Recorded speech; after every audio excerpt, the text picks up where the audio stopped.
for lieutenant governor. He was a New York City elementary school teacher for 9 years. Right now he's working on his PhD in urban ed at CUNY. He's part of the UFT movement of rank and file educators, the Social Justice Caucus. He co-narrated the film Inconvenient Truth Behind Waiting for Superman. He contributed to several books, More Than a Score, The Uprising Against High-Stakes Testing. He's also been the voice on several audiobooks, including the John Carlos story and Howard Zinn's Marx in Soho. He was the recipient of the 2012 Lannan Cultural Freedom Fellowship. So please welcome me, Brian Jones.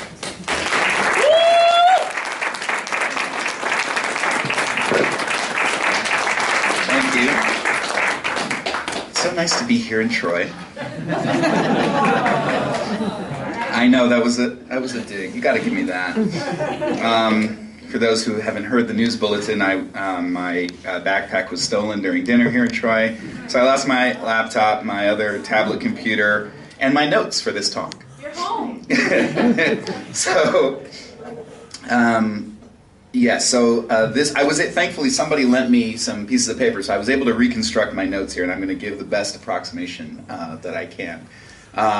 When somebody asks for announcements of upcoming events, and basically every single person in the room raises their hand and has an announcement, that gives me an indication of the kind of audience that I've got here. So I assume that I can skip all of the stuff about the fact that the current attack on public education is an attack on public education. Skip that. Let's skip the whole thing about who's doing the attack. I assume you understand that these are some of the richest and most powerful people in our society, including millionaires and billionaires with a B. And of course, there are hirelings in office. We'll skip all that and try to talk about something that I think is not talked about as much, which is that, I hope that you agree with me in this, but who knows, that we cannot emphasize enough when we're doing these kind of class analyses or analyses with a labor focus, we can't emphasize enough the way in which, in this country especially, those systems have always been run with a huge streak of racism going right down the middle of it. Like, that's the way this country works. And people are right now, the Black Lives Matter movement was referenced, a movement against racist violence. Arguably, without racist violence, there's no USA. Country does not exist. So this is deep in this country. It's not like, a small problem. This is deep and foundational. What I'm going to talk about is what that has to do with the schools. I think it is, to do that, I want to go back a little bit and just remind you, again, in this audience, I assume maybe these are things that people here know, I don't know, that there was a moment where the union movement, the movement of people around organized labor, attempted to make a very powerful merger with the anti-racist struggle. And I'm thinking of a kind of moment of the civil rights movement. This is an undertold aspect of the civil rights movement, is that the way in which its leading figures got their political training, in many cases got resources for their endeavors, came out of not only the labor movement, but the socialist and communist movements. There would have been no bus boycott in Montgomery had it not been for the Pullman Porters and people like Edie Nixon. Dr. King first practiced his I Have a Dream speech at a UAW rally. People like A. Philip Randolph, Bayard Rustin, Ella Baker, all came out of one way or another the socialist and communist movements in this country. And so today, that is largely forgotten. And it's not only that, but it's that movement, as it reached a crescendo, actually made radical proposals. I mean, if you look at, for example, Rustin and King and a whole coalition of people who helped pull off the 1963 March on Washington, followed up with a proposal that they called the Freedom Budget for All Americans. What did they propose? And by the way, there's now a monument to King. The National Mall, by the way, the word racism isn't on that monument. There's this kind of whitewashing of this whole thing. But what did King and them propose? It wasn't just like peace and love and let's, hold hands. They proposed universal health care for every single person. They proposed a guaranteed income for every single person in the United States. That is guaranteed work for people who could work and guaranteed income for people who could not work. It was just a whole series of amazing proposals that came out of the leading lights of the civil rights movement. And I would argue that part of the reason all of this was so dangerous is not just because like black people were getting these radical things and making radical proposals, but that white people liked them. Even people who were considered the opposite of king, like Malcolm X. You read his autobiography, he's getting dozens of letters every day by the end of his life, and most of them are from white people. Who led the wildcat strikes in auto, in the post office? Who were the leaders of the student movement in many cases? Who were the leaders of the militant movement of soldiers in Vietnam? In almost every case, it was black people taking a leading role, followed by huge numbers of white people in this country. And I think the danger is that these radical ideas were raised and that they would spread. Black people are only like 12% of the population. That's not the problem. The problem is if these ideas spread and more people take them up and they connect with the labor movement. That's the real danger.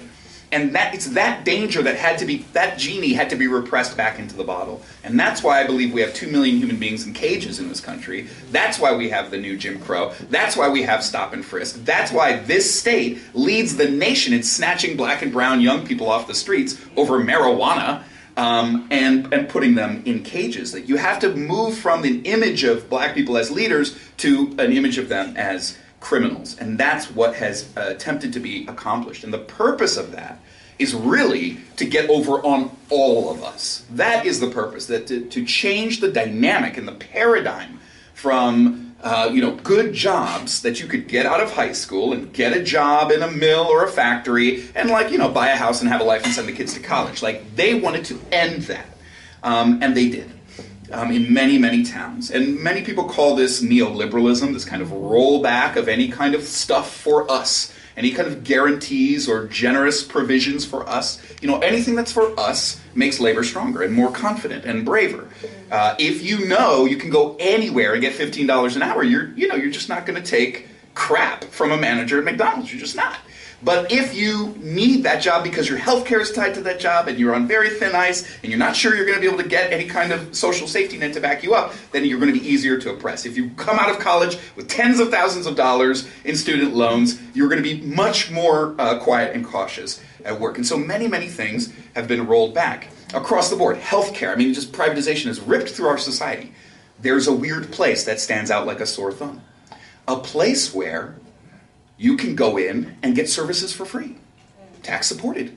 You can go in and get very generous services. In fact, the legal obligation is of the institution to serve you, whether you don't speak English or come in a wheelchair, or whatever your situation is.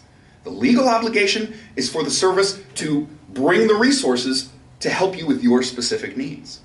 I'm thinking of a place where every single person nearly who works in the building is in a union, and therefore is part of the organized opposition of the working class to privatization and things like this. And maybe worst of all, a place where the everyday business of the place is to talk about the world and how it's going. And what do we think of it? And, how did we get here? What happened in the past? All kinds of very dangerous conversations that can go on. That place, of course, is a school. That place sticks out like a sore thumb. And I believe that it's these reasons that make school have such, and teachers in particular, have such a target on their back right at this moment. K-12 teachers are the single most unionized, non-uniformed occupation in the country. There's 3.5 million as of 2013 K through 12 teachers. 40% of them are in the NEA or the AFT, right? Compared to like 10%, 11% in the private sector. It's unheard of. So teachers stick out, and school sticks out like a sore thumb. And it's that kind of balance of power framework. If you're trying to roll everything back, then how are you going to leave this sitting here like this, operating under a totally different paradigm? It's obnoxious. It's obnoxious, these teachers, and they have months off in the summer, and they get to have some say in how the workday goes. And then the citizens can just walk in and sit on a committee and help run the place. It doesn't fit the model at all. The teachers can talk about whatever they want and read all kinds of books. It doesn't fit. And that, I think, explains why we've seen this is not just the Koch brothers or the Tea Party, although You know, they're in on it for sure, but it's also the liberals. It's Obama and Rahm Emanuel and Villaraigosa and Cuomo. It's all of them. Because this is really a class of it's about the ruling class. I don't have to go through all of that. I think, yeah, I see, okay, we all agree about that, okay. I think the labor framework is important because you see what they did to the UAW. Nearly point by point, it's the same things they're doing to teachers. The UAW had plant closings to try to break their power. We have school closings. UAW faced outsourcing. We have charter schools and all kinds of like semi-private, spin-offs. They introduced all these tiers into their contract. We have Teach for America. This is not really an education policy about trying to fix teaching and learning. This is a labor policy. This is economic policies aimed at a standout member of the public sector called schools. One of the clearest examples to my mind is class size. Because class size, there are just reams. I mean, we could fill this room and many more with the research that shows that class size is great for kids. Here's another thing that shows you class size is great for kids. Obama, Rahm Emanuel, Bloomberg, pick your richest favorite guy, and they all send their kids to schools with small class sizes. Every single one of them. Gates, 15 to a class. And then they swear up and down that that's not really the most important thing. Really the most important thing. And I don't want to debate about their intentions. I don't really care. A lot of times when you come out with this analysis, people say, Brian, this is so conspiratorial. These people have good intentions. I honestly don't care what their intentions are. I don't see into their hearts. I don't care. But if they send their kids to schools with small class sizes, but insist on mine being raised to twice that amount, I don't care what the intention is, the effect is the same. And it's important to see how consistently the effect falls along these class lines of labor policy. Why does class size have something to do with labor? Because teaching and learning is very labor-intensive work. And one of the ways you break the power of a union is you bring in toys and tricks and gizmos to try to take away some of the jobs. You weaken the labor force by reducing the number of people who do it. They did that in steel and in auto. You bring down the number of people doing the work and therefore weaken their ranks. So when we say hire more people, they think to themselves, hell no, because that's going to make you stronger. Yes. They do not want, and I believe that is why they are busy right now. That's why there's such a frenzy, in addition, of course, to profiteering. That's part of why there's such a frenzy right now to try to figure out ways to do online learning or to come up with an app, that can teach a kid how to read, because those kinds of things will help them with their labor issue. But if you were to pile up all of the suggestions, just throw out suggestions about things that might help a school, put them in two piles. A pile of things that would increase the power of the workers who work with children. And over here, a pile of things that would increase the power of management over the workers.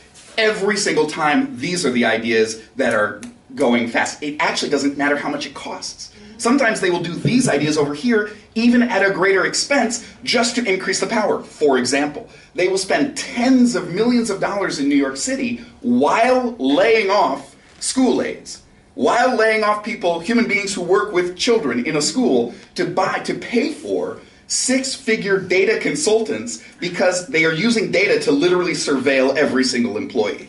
So the stuff for data, for new data systems, new tests, test security. Oh, there's a big problem with cheating on the test. I know. We'll hire people to stand in the room as security to watch the kids and make sure they don't cheat. Literally. Yeah. They will do that. So they will spend any amount of money to increase the power of surveillance over people, when the obvious thing that would improve teaching and learning is put another human being in the classroom and reduce the class size. This is not dissimilar from the efficiency craze of roughly 100 years ago, when the leading lights of industry, there's a great book by Raymond Callahan, goes all through it, and it'll blow your mind because it's like it could have been written yesterday. But basically, it's like Industrial Revolution, leading lights of industry hit upon Taylorism. Another brilliant way to increase the power of management over the workers who had, the workers had crafts and they had some sense of how to make things. No, break it up into little tasks. Management's the only one who has the big idea of how the thing is all put together. You just do your little task. And that revolutionized industry.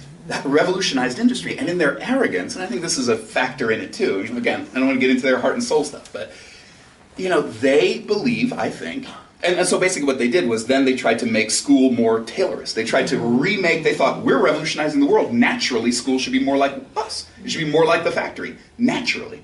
Similarly today, look at who's, in many cases, leading the charge to revamp our schools. Facebook, Apple. They are like, wait a minute, we have revolutionized the world with data. We have revolutionized the world with data. UPS runs on real-time data. We know exactly where the driver is. We know when he's stepping out of the truck and how many seconds it takes him from the truck to the door. All of this kind of Walmart, real-time data of delivery, just-in-time delivery of resources and inventory. And now they believe that these revolutionary methods, which have obviously greatly improved the world, should be used in schools. You know, Bill Gates at one point proposed that kids wear wristbands so we could see if they're bored or not. So we'd have real-time data on whether or not kids are engaged in school. We could tell by the motion of their wrist. It's like that is just a certain amount of, whatever you want to call it, arrogance, I would call it. Today's efficiency craze, though, it's a similar kind of thing. Like, these people are on top of the world, and they think, oh, well, obviously we have the answers for everything. And a lot of them, by the way, are school dropouts, interestingly. But a curious twist today on today's efficiency craze and today's business craze is the racial dynamics are different. Because today, all of these people wrap themselves in the robes of the civil rights movement and say that in breaking the unions and privatizing, that is racial justice. And they specifically use African Americans as the kind of core of their emotional appeals in films like Waiting for Superman, which Arnie Duncan called a Rosa Parks moment. They literally make these direct references. There was an amazing New York Times article about a fundraiser on Wall Street for charter schools in which one of these bankers gambling at this like glitzy fundraiser said, charter schools are the civil rights movement of my generation. Literally. I mean, that was printed without irony. And most recently, of course, the Vergara case in California, where the judge and the press banged the drum of this is just like Brown versus Board of Ed. This is just as it was a case saying that teacher tenure in any shape or form harms the civil rights of children.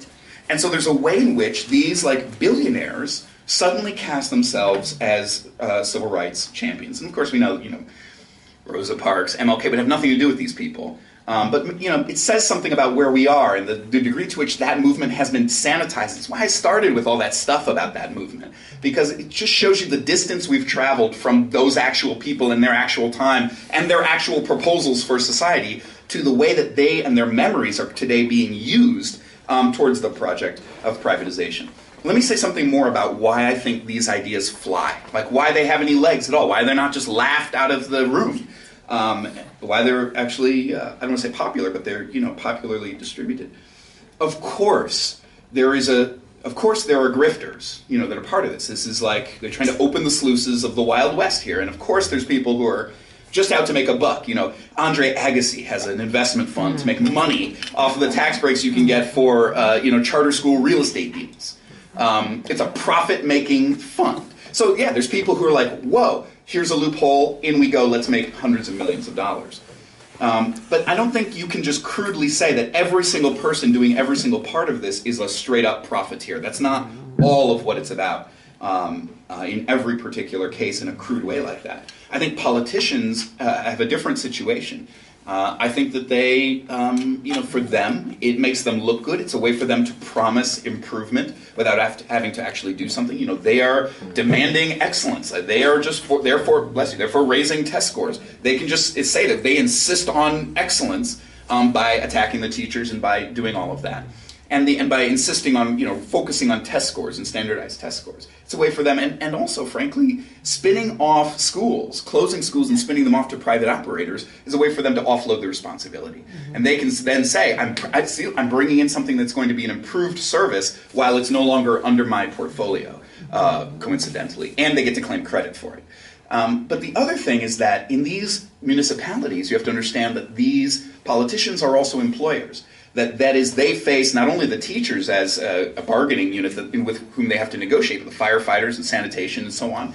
And so actually, if teachers are, in most cases, the largest of those groups, then by weakening the position of teachers, you strengthen your hand at the bargaining table against all of the other municipal unions. And so taking down the biggest one on the block teachers, the most unionized group, strengthens the hand of you as the municipal employer, the politician, the mayor or whomever, or the governor, and it strengthens the hand of your friends in industry who may be facing similar unions. And the last thing I want to say about why it's popular and why it runs and has legs is that they have strategically focused on the parents who have the biggest grievances with the public schools as they are. And in many cases, that's been black parents. And that's why I think we have to that's a moment where we have to take a step back and understand why it is people had an ear for what privatizers had to say. And I'm speaking from experience, having taught elementary school for 8 years in Harlem, which was like the epicenter of all of this. We fought many battles to save our school, to protect it from co-location. We lost mostly.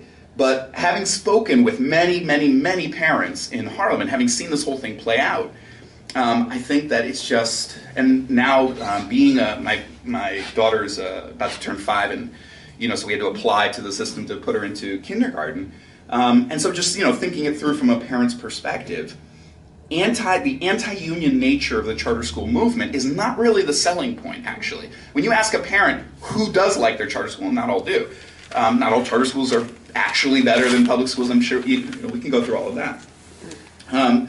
But if you find a parent who likes their charter school, whatever their race, in general, the things they say are the resources. They like the resources. They have smaller classes. The kid gets to take karate. They have swimming. Things like that. They like the hours of school. Hours maybe slightly longer. There's all kinds of things like that are not really, that a lot of them are things that we've been fighting for in the public schools for years. To actually have opportunities for genuine inquiry, science, real arts, education, that kind of stuff.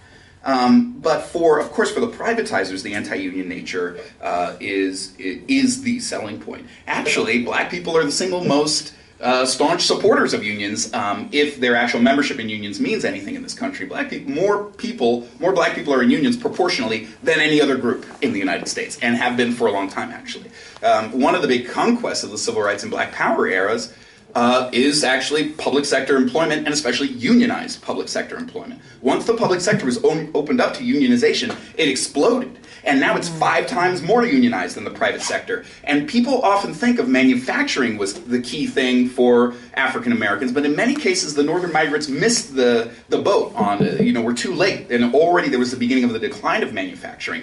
There's a bunch of studies that suggest that it's actually public sector employment, and especially unionized public sector employment, is what was key to building a black middle class in this country in the 20th century, and especially for African American women, even more so than African American men.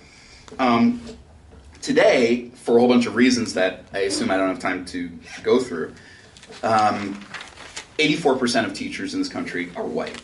And I have a book chapter that's about to come out about why that is, and the way in which this privatization movement has actually whitened the workforce on a bunch of key cities and challenged black teachers in particular, ironically, while championing civil rights. But that problem is not just a demographic problem. I would argue it's a political problem, because we actually can see examples of genuine solidarity between teachers and community, even with similar dynamics, similar demographics. For example, in the 30s in New York City, the teachers union, mostly Jewish women from Eastern Europe, and a lot of their students were not, teaching in places like Harlem, and they actually led brilliant campaigns because they were radicals. It was their politics, or maybe, I don't know whether you say still, but in the 1930s there was a lot of crazy racist stuff in the curriculum about people from Africa, bones through the nose, all that kind of horrible stuff. And they actually emphasized the contributions of African Americans to people of African descent to American culture, to American science and education and literature and arts, and so on. And they pushed for that to be in the curriculum. It's a really amazing story. That union was crushed in the anti-communist witch hunts, and the one that replaced it was more conservative, the UFT. The UFT, unfortunately, in '68 went out on strike against a section of the black community that was trying to seize more control over their schools, and unfortunately that led to some bad blood. I think that this issue, now that some teacher unions in some places are starting to figure out the intensity and severity of this attack and are trying to figure out how to mobilize a response to it, part of the problem we face is that the muscle of response is so atrophied. The actual organizing, is so infrequent.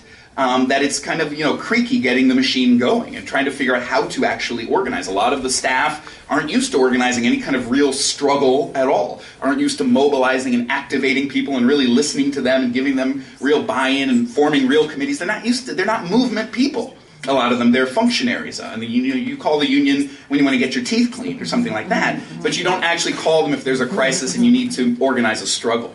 And so that's what we have to get back to. And there's some standout examples where teacher unions, which you may argue are actually some of the most combative unions in the United States right now, to their credit, are trying to turn the tide around. Of course, one of the best example is the CTU, the Chicago Teachers Union, where you had a reform activist leadership who was elected in 2010. And they went out of their way, mostly white union, by the way, mostly black woman, Karen Lewis was the president, but most of the teachers are white in Chicago, like everywhere else. But they went out of their way to change the dynamic, not only between the union and its own membership, but between the union and the community. They really consciously did this. When they went out on strike in 2012, they had already had 2 years under their belt of actively, with their bodies, supporting community-led struggles. Some that they were like partners in, and some that they just followed the lead of community organizations to challenge gentrification, to challenge privatization.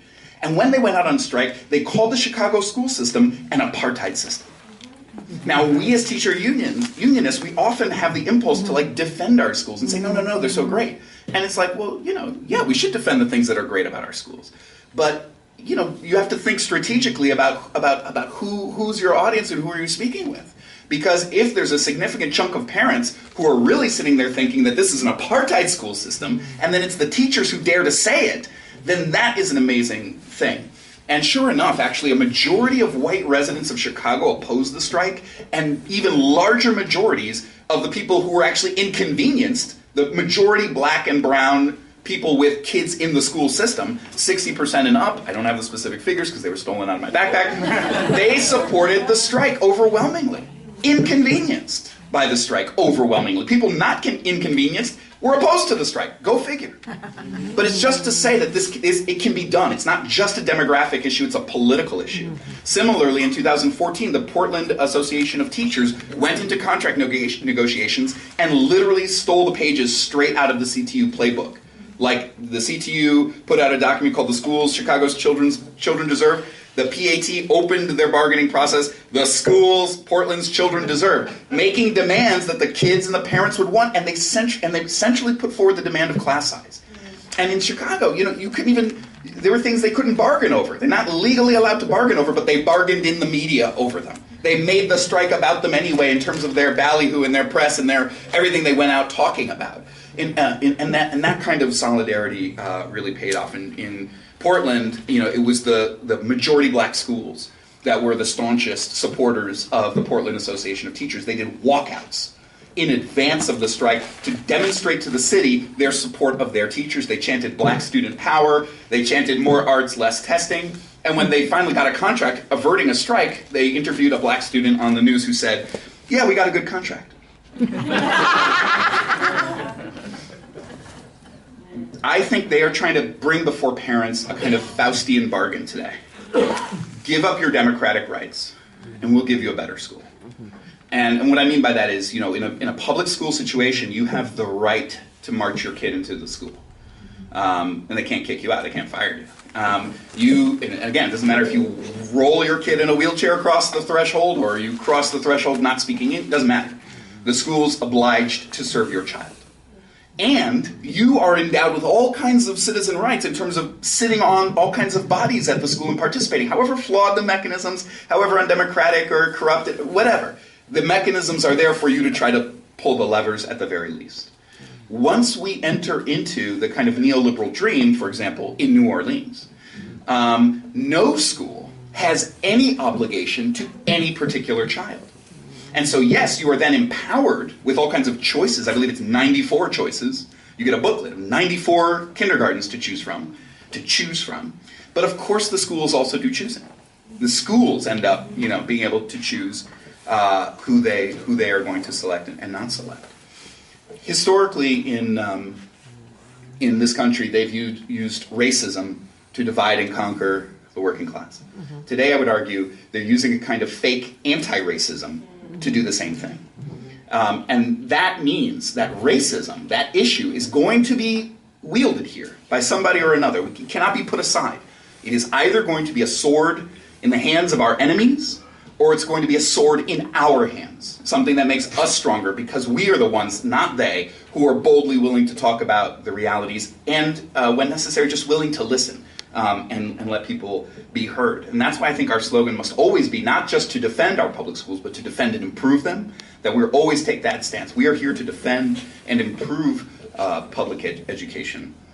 And that's the end of my notes. Thank you.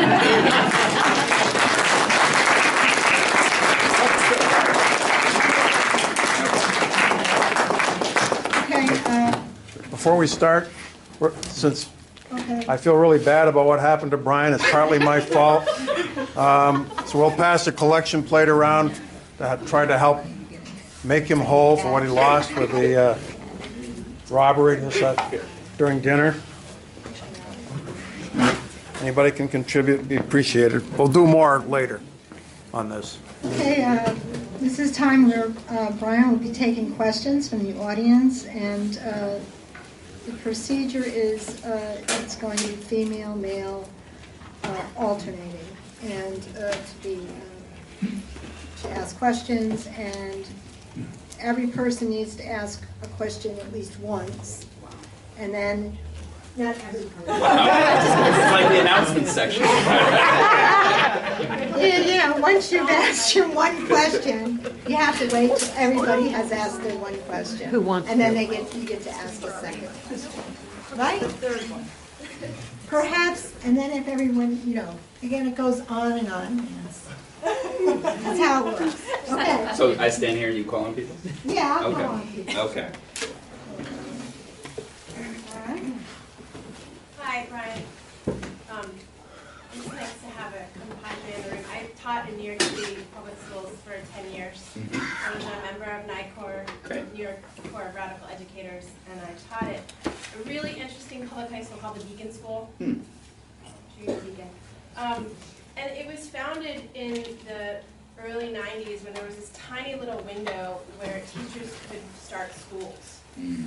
And there was this little window, it was part of an consortium of alternative assessment schools. So I had the incredible fortune as a public school teacher to teach at a school that was exempt from the Regents. And what that did was open up, I had complete control over my curricula, a lot of autonomy. We really, all of our students really know how to write and research and think independently. We did international travel. We did all the things that you can do when you're freed from these assessments. And so I'm wondering, what were the forces that had to be at that time to allow this window, this little window, for these schools?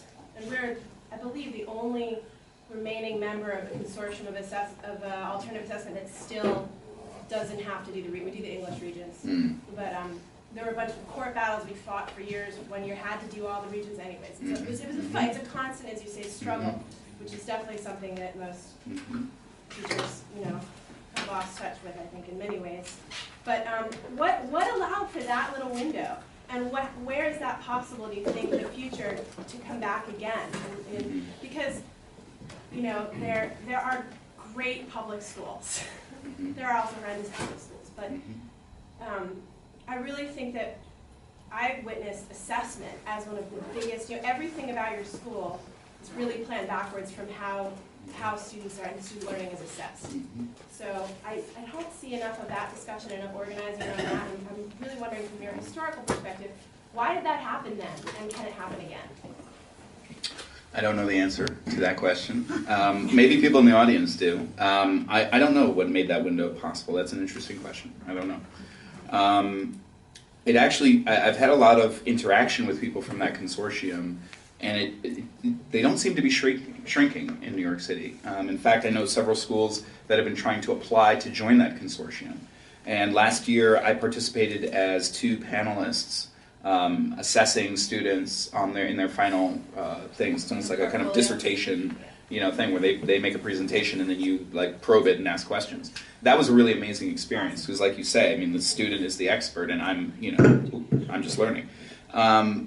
Yeah, and I've also learned that they have far higher college persistence, and especially for African American and Latino students, students who go through that curriculum rather than, because like you said, it can actually think and write and research and like think something through as opposed to a test-based assessment. It occurs to me that part of what's happening in New York City right now in the economic crisis is that more people who used to be willing to shuck out $20,000 for private school are finding that more and more painful. So they're sending their kids into the public school where they're horrified to see that everything is test-based and they're reacting against that. The mayor brought in an actual educator, amazing, who, I don't agree with everything about her. His daughter went to Beacon. There you go. And she has basically said that she will not punish anyone who refuses to administer a test or any parent who refuses to give a test, or she's not going to go after schools with big opt-out.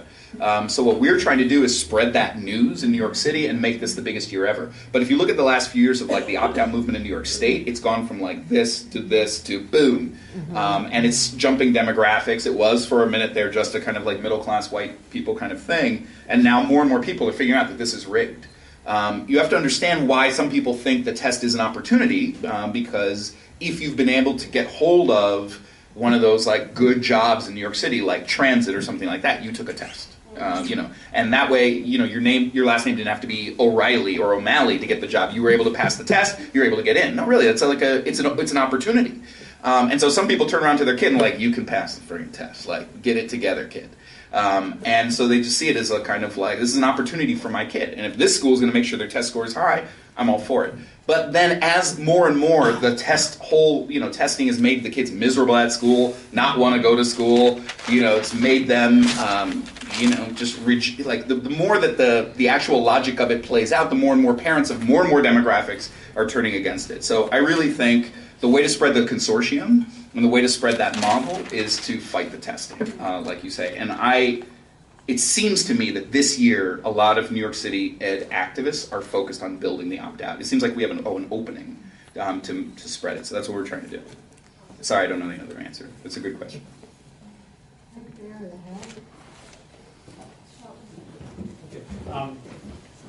I've been a teacher for 34 years, most of it in this area. Started off wanting to be an industrial arts teacher because I wanted to transform education by having students recreate the experiments that people in science discovered, like the speed of light and stuff like that. By the time I graduated college, they eliminated industrial arts from the curriculum, replaced it with technology, which is an eviscerated program.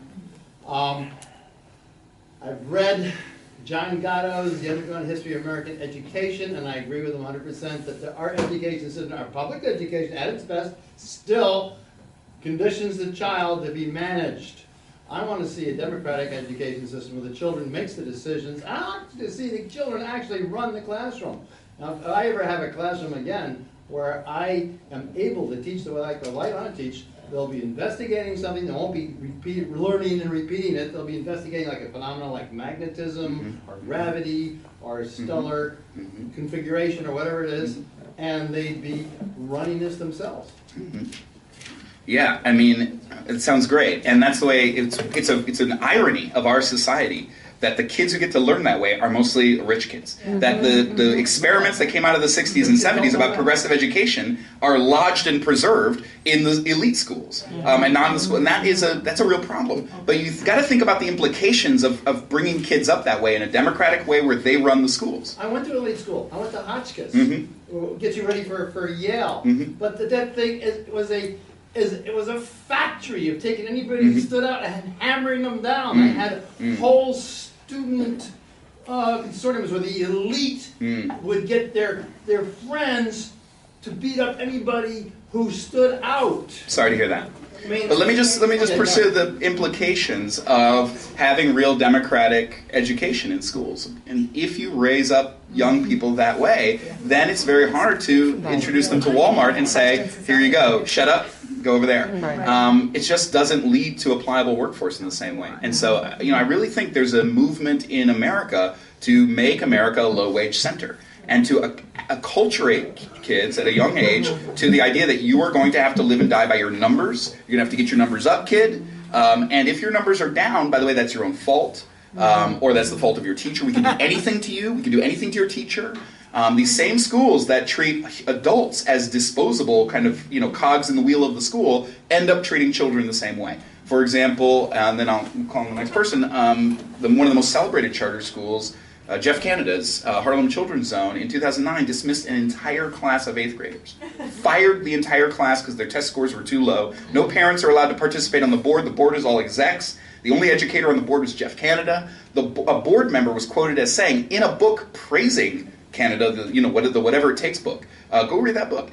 He says that he quotes a board member, one of these executives, or says it's like trading. Sometimes you have to cut your losses. We had to trim the sails. He says this is the Harlem Children's Zone. It would have hurt keeping that class in the school. Would have hurt the Harlem Children's Zone brand. This is a quote, and that is a very important brand to protect. So it's like that's the logic towards everything. Sorry, I'll shut up. Okay, lady with the red.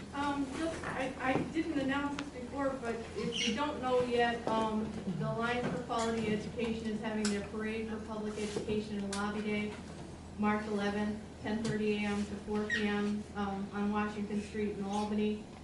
Usually the Cohoes marching band joins.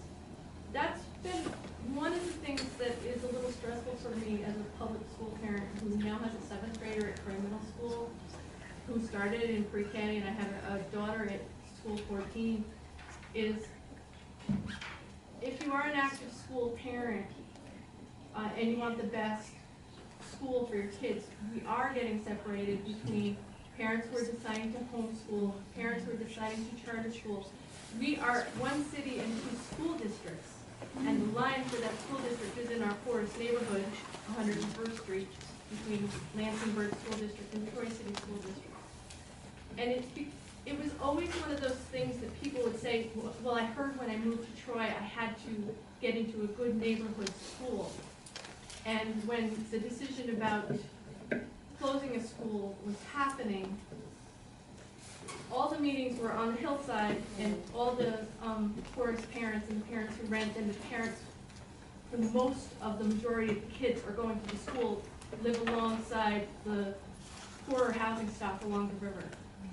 And the meetings were at night, and parents who had invested and bought buildings and voted in school district elections, the decision about what school, I look back on it, it's like the decision was made in the school district elections the year before. In a city of 49,000, we're just under 50,000, but they still call us a small city HUD-wise. Only 700 people vote in the school elections. And you only see school board signs on the east side, maybe a little bit on the hillside around the school.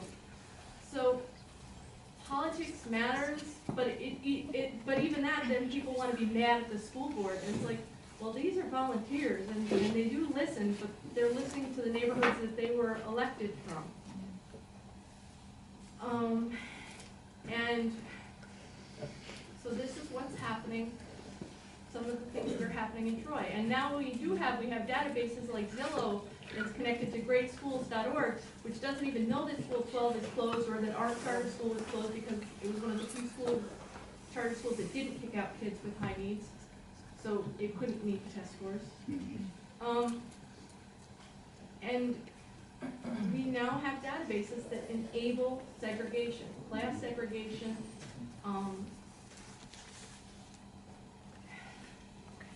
So it's getting harder. So that's why I appreciate like community forums. But that's why I was so mad after. And my kids were at school 14, but I knew closing school 12 was the wrong decision. I was so mad after that happened, and people were so mad at each other. And that's why I actually did like going to the Alliance for Quality Education things, because I was like, this is a statewide problem when how good our schools are depend on our zip code, and depend on our property tax base, and depend on that RPI and the pilots and everything else don't pay into the schools, and all the market rate apartments we're building for the young people who want to come and party and rock on the river don't pay into the schools. So that's the story from here from Troy. And it's, but the thing I always say to folks is, and it's hard because there's websites and there's lots of newspapers and things that will rate schools and different things, and they're all based on test scores, and they don't take into account demographics at all. So they make it very easy to segregate by class. But if you go to a school and visit it, you get a sense of that school. So like, for parents, like, don't make your decision based on, again, database algorithm.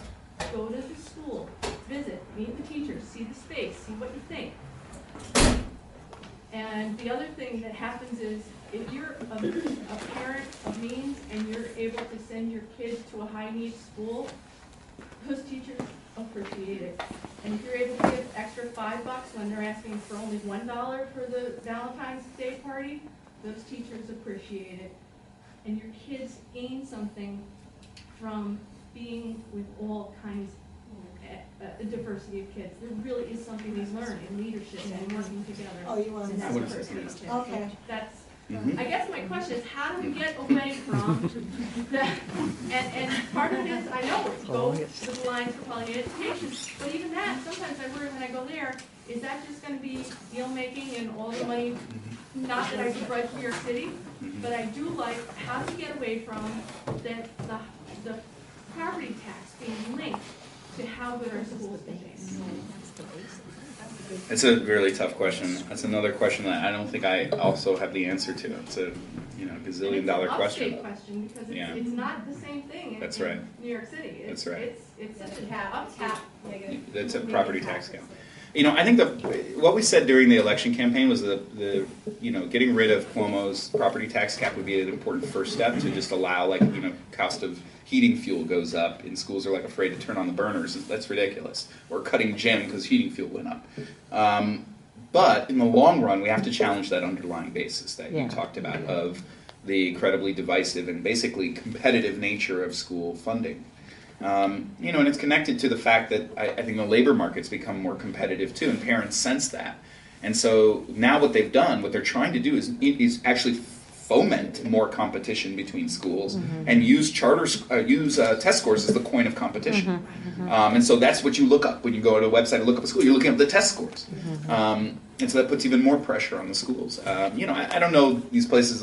Finland is perfect. I remember speaking on a panel with Diane Ravitch once, and she had literally just that makes it even more so. And believe I felt it. I had to go shop. The DOE gave me a booklet with here's all of the kindergartens in New York City. That you can. So part of their new thing is to empower me with choice. I'm not stuck in my neighborhood school. I can now apply to any school all over the city. But who has the time and energy and resources to go around and shop and look at all of the schools? Then why would you want to send your child on a bus for an hour? If my local school was an absolute nightmare, then maybe so. But now I'm in a situation where my local school that I really like has become a choice school. I have no right to march my kid into the school. And so really the problem is that they're just creating this market and empowering you with choices when really you don't have a choice. Schools have a choice, but without doing anything to actually raise the quality of the schools. And the real solution would be just give everybody a great school, do the things that they do. They just refuse to redistribute the wealth. I mean, there's a reason Obama sends his kids to Sidwell Friends, and they have rolling lawns and 2 libraries and swimming pools, and it's a great, fabulous place with experienced teachers. Crucially, it's another thing the private schools pride themselves on. Small class sizes, experienced teachers, rich curriculum, and no pressure on standardized testing, certainly.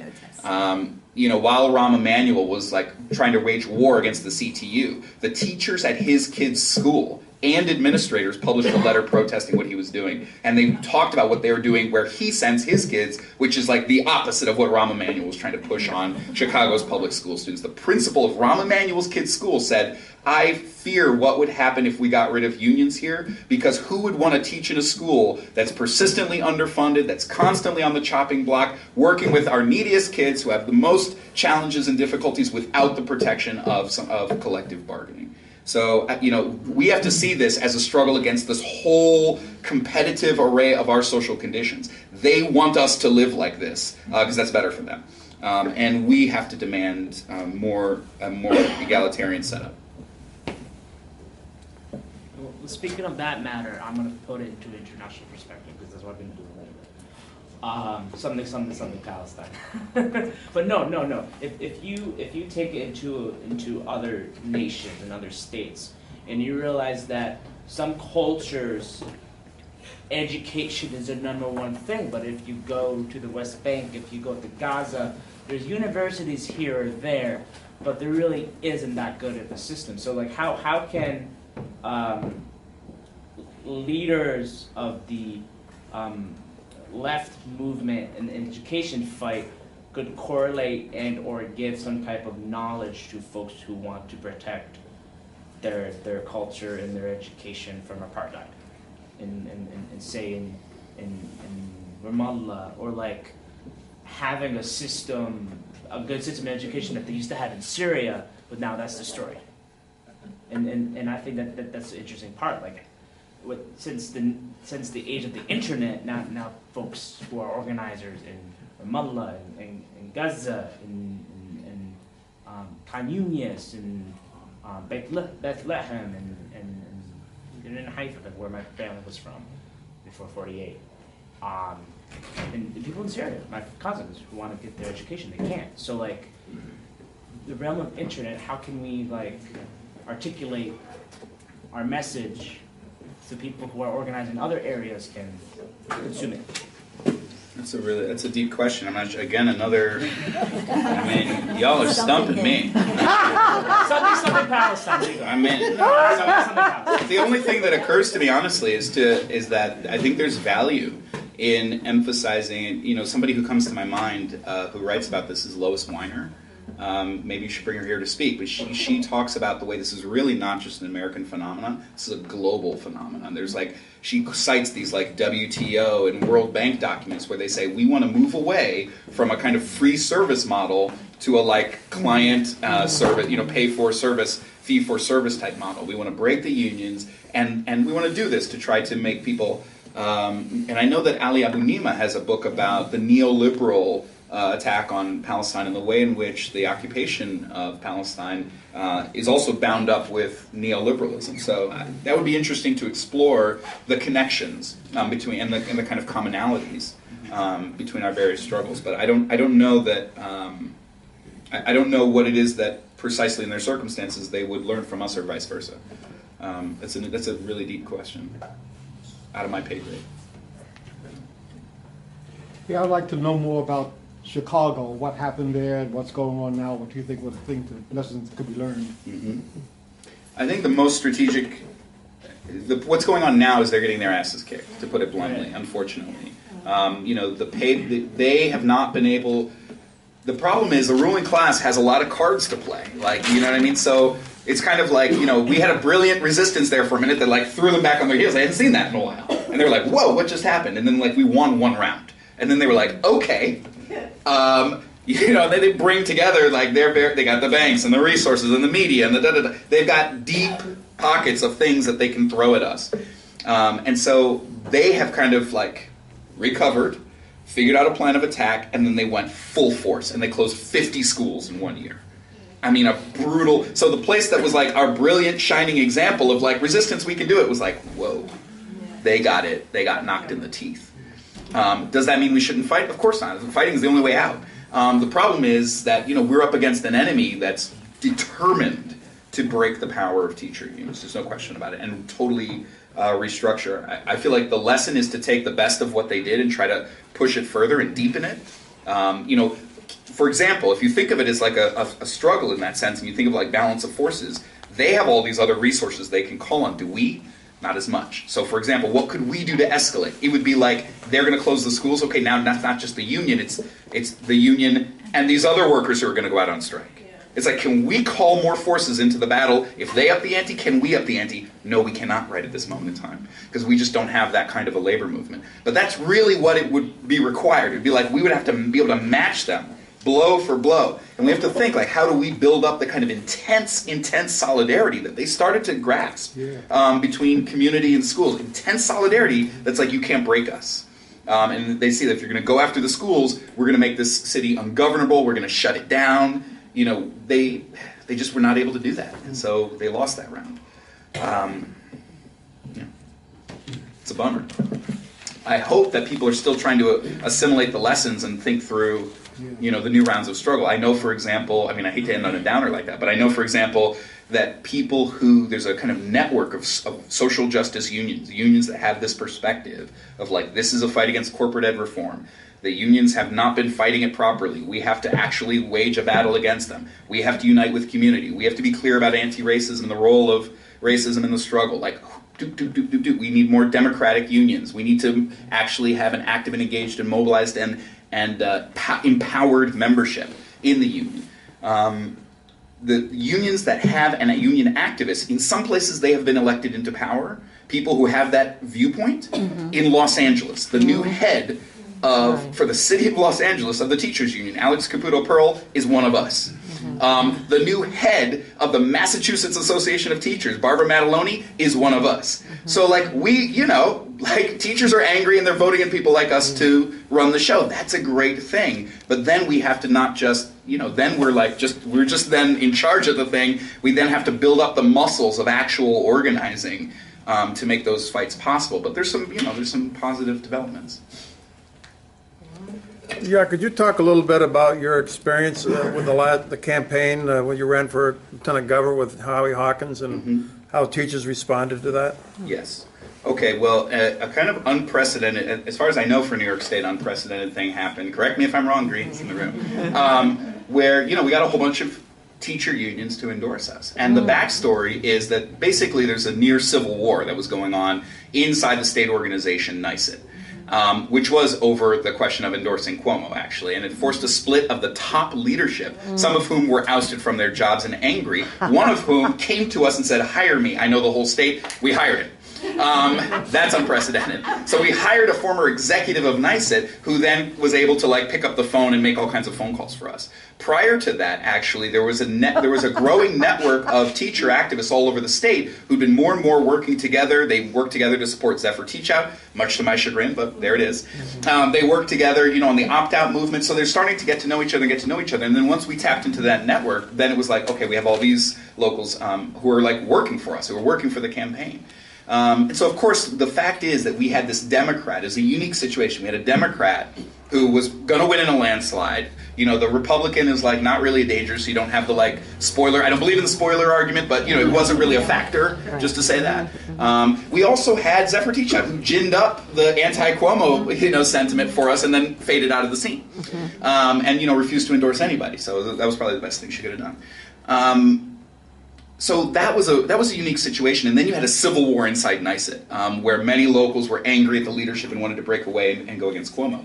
We heard that at least 12 locals went before the executive board of NYSET and asked for permission to endorse us, and probably more would have.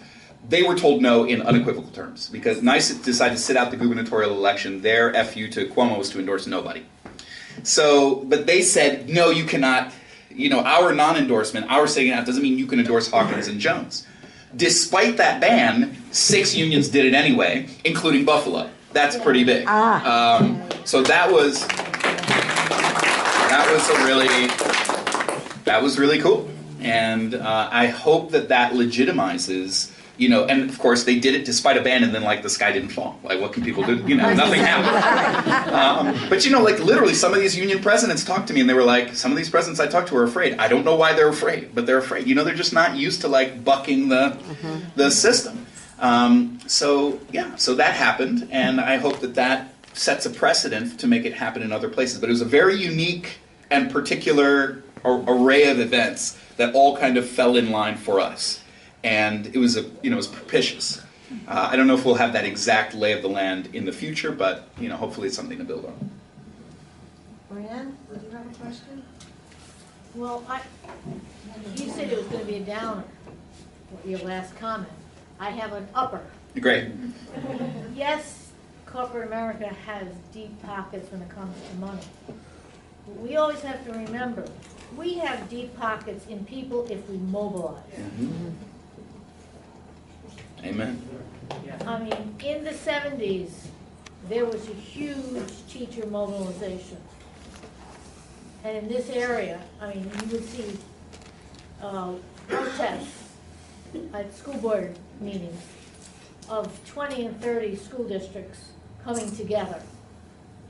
Unprecedented. And you have to remember, in this area, people were driving 40 and 50 miles and then getting up and teaching their students the next morning. Mm-hmm. It can be done. Mm-hmm. What was the issue at that point in the 70s? What were they doing this about? Over? Teacher rights, But was there a particular? all of tenure, being paid properly, health insurance, the same issues. Okay. Mm-hmm. We earned those issues and now they've been dwindling them away, which I thought I fought for in the 70s. Mm-hmm. Mm-hmm. I don't want to be a downer, but I think there needs to be a lot of education for teachers right now. There's a large population of current teachers, mostly young, who are not raised in a radical tradition. Yes. Who were raised middle and upper middle class and are teaching because it's a good job, not because you believe in the radical democratization of the population. And it's going to require, that degree of mobilization is going to require a complete shift of thinking of a very large number of current teachers. Mm-hmm. Yeah, And because that's what I've witnessed. Yeah, sorry. I have tried to tell that to new teachers that I work with, you know, to give them the history. Yeah. We have to know our history. Yeah, you live where you teach too. I think it makes a difference. What we're doing, I did. we're doing hand raising, so I know. This group is unruly. They will not be controlled.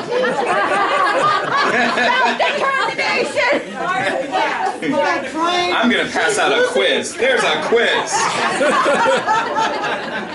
I'm going to tell your parents what you get on the quiz. We'll see who was listening. Everything I said is on the quiz. Answer to number 1 is Bill Gates. so everybody can get a chance to speak. I know, Otherwise, you I know, know. people who are doing more exuberant, talk more than other people. You have a question? Yeah. So I guess on the question of race, maybe something to do with it. So there was a lot of what I kind of see, and maybe other people see as well, as kind of a left-right conversion against Common Core, and a lot of really, angry people from both, low income and communities of color, as well as middle-class suburban areas as well, really pissed off at it. And I mean, this is just an assumption on my part that a lot of the middle class upset is more that it was not only just Obama, like a black guy from the top, like pushing things down on them, but also, or sort of black guy, but their kids getting the same kind of score or testing treatment as like lower income areas, and kind of seeing what that's like. How would we tap into that more into the issue of inequality in general, in terms of funding in the upper middle class areas are also generally more anti-union, capital L labor, and how do we go about building more alliances, and what would you think would be good ways to continue that? Man, another stumper. That's a really tricky question because there is a wide array of people financially who send their kids to the public schools. And that makes a coalition of all of those people tricky and fraught with all kinds of complications and problems. Because there's a lot of people who, like somebody was saying, they try to, they go on Zillow and they try to like carve out an enclave, and then they want to protect it from other people moving into the neighborhood or what have you. They want to protect their school. Yeah. And so their opposition to Common Core is very much like opposition to this coming into my thing, and they're not likely to generalize to become part of a kind of spirit of solidarity with all working people, blah, blah, blah. And for them, and especially like Tea Party types, it's bound up with also just opposition to public education as an institution. And so they see Common Core, ironically, as a kind of left-wing, socialist indoctrination, literally. There are people who right now are trying to have alliances. Like, for example, on Long Island, I know a woman who organizes with all of these parents together in kind of like one big pool. I don't want to say like, oh, she shouldn't be doing that. I don't live there. I don't know what one would do there. I just want to say that my position is that I think that is a very fraught endeavor in general, trying to get in bed with the like Tea Party and the right on these issues. And I think we run the risk of making ourselves weaker in the long run, fighting for the kinds of changes we really need down the road.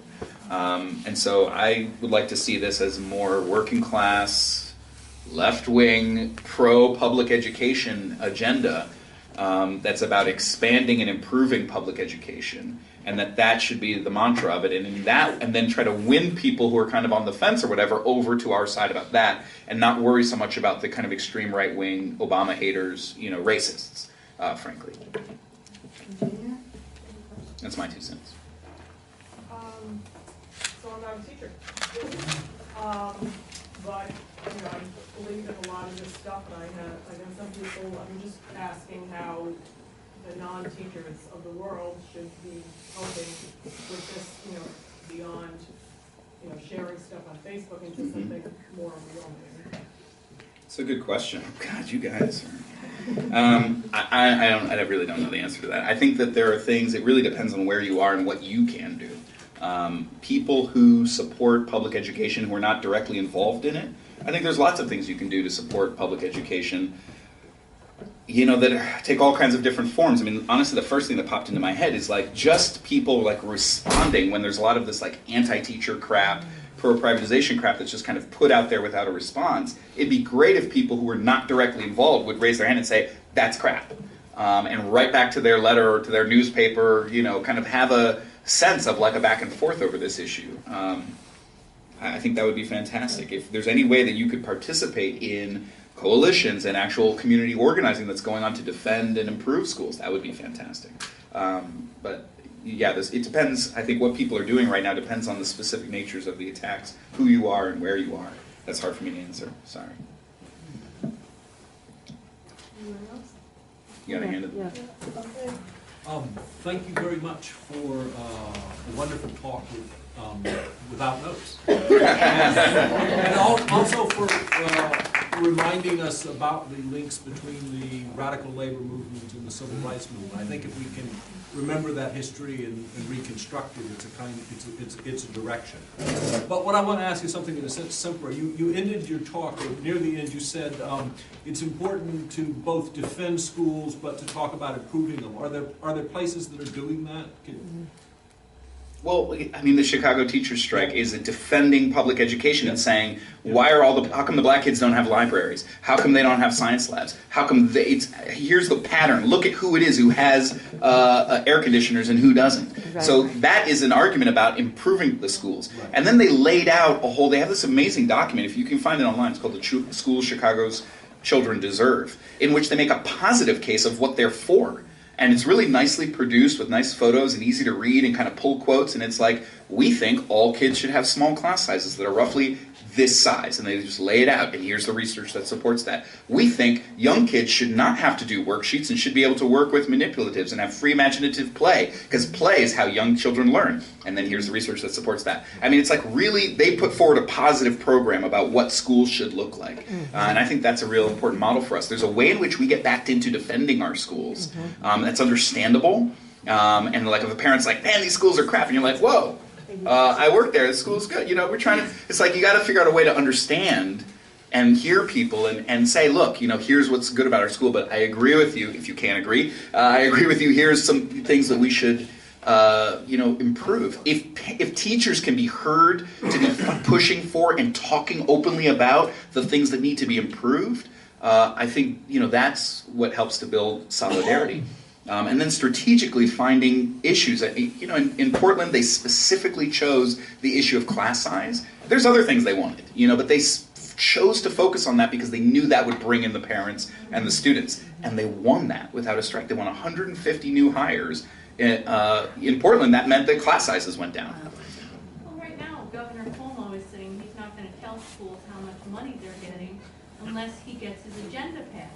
I mean, you as a voter can say, wait a minute. You're the governor, you're supposed to present a budget. You're not giving me the information that my school district needs to know so that my property taxes, I'll know, is this fair? He's not fulfilling his job, The capitalist he is. Nancy, Well, yeah, for which boss, yeah. Nancy, you got a question? Yeah, this might be off your radar, but do you know What's your opinion about Vermont's effort to restructure and to redistribute the school wealth from rich, they call them gold towns? And I'm wondering if you know about that, and what do you think the weaknesses of that are and the strengths? I mean, once again, because I don't actually know that much. I don't know why you guys brought me here. I'm just a guy. I don't know that much. I know the things that I said, and then I don't really know much beyond that, actually. That's what I read. I should study this issue more deeply.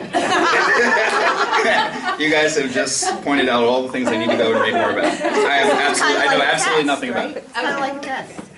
Yeah, sorry about that. I have a question. Only you can. Are you running again? Not anytime soon, but we'll see. You know, I wouldn't rule it out, but you know, I'm trying to work on other things right now. Thank you for asking the question. Woo. Ooh. May I? All right, I need a beer. Yeah,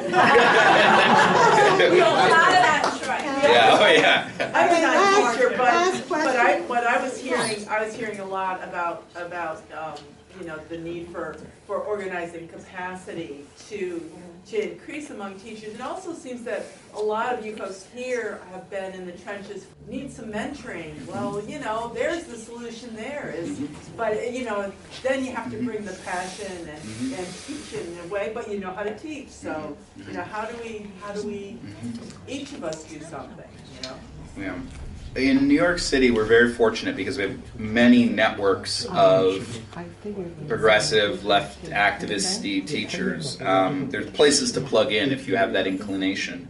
I mean, they could all be bigger and stronger, but they specifically started something called the New Teacher Underground, where you as a new teacher can come and get a kind of underground orientation to how it really is and what you really need to know to operate here. So, it's not as massive as the Teach for America orientation program. But that's one thing to consider that we have been doing in New York City is you can have an alternative new teacher orientation. I actually just got hired recently. I never in my life have been hired by an employer to speak to employees because I talk like this. And I was hired by the Providence School District to speak to their new teachers and to say the thing. Basically, I gave almost the same speech. That's why I was able to recreate it. But I gave a very similar speech to them, and I warned her that that's what I was going to do, and she was cool with it. But there are ways to try, and the reason I was able to do that is that a teacher in the school system lobbied for me to be the speaker before the new teachers. So if you have, bring me here to talk to new teachers in Troy or in Albany, or figure out ways to do it underground, or have that consciousness that a key thing they're trying to do is churn through new teachers, bring in newbies, so that nobody maxes out the pay scale, nobody has union consciousness, nobody thinks about retirement, blah, blah, blah, so that we can strip them away of all of their rights and, and teach them to teach the way we want them to, focus on the tests. Well, we could have a kind of counter, introduction to teaching that we try to put before teachers if we, have the initiative to do that. Thank you so much for having me here. Let's go get a beer. I just want to say you raised $225 towards